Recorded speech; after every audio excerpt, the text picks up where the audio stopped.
Côte d'Ivoire, Abidjan Cocody le samedi 13 avril 2024 s'est tenue les conférences du Phénix animées par le professeur Akiri Sylla, maître de conférences en littérature française, égyptologue et célicien à l'université Félix Houphouët-Boigny.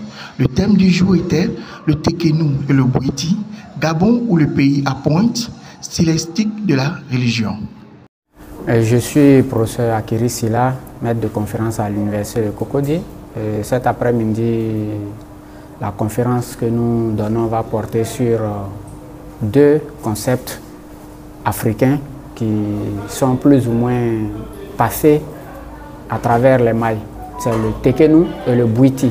Le Bouiti est un peu plus connu, c'est la religion traditionnelle qui est pratiquée au Gabon. Nous allons voir ses tenants et ses aboutissants.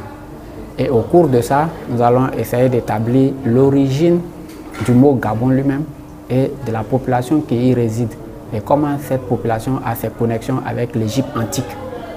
Au cours de la conférence, nous allons montrer en quoi cette religion africaine est la base de la religion elle-même. Comment, à travers elle, les ancêtres ont créé ce qui va devenir aujourd'hui la religion mondiale. D'où se sont inspirées toutes les religions que nous avons, qui sont dites aujourd'hui les religions révélées. Donc c'est le sujet de la conférence de cet après-midi.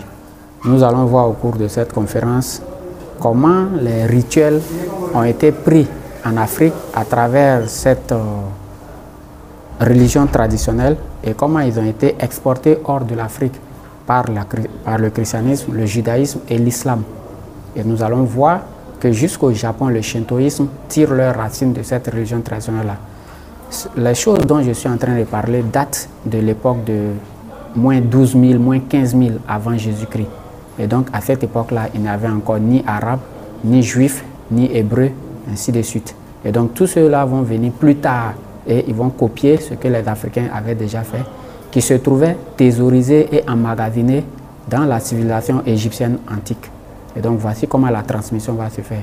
Aujourd'hui, nous allons aller au fond des questions pour montrer la base elle-même, d'où sortent tous ces rituels et ces pratiques qui sont dans ces différentes régions que nous avons. Les travaux que nous conduisons se focalisent sur trois sources principales. La première source, ce sont les langues africaines. La tradition antique africaine réside encore dans nos langues que nous pratiquons tous les jours.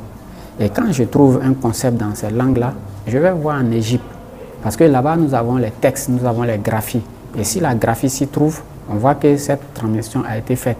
Et puis, sur la base de ces hiéroglyphes-là, nous faisons les analyses.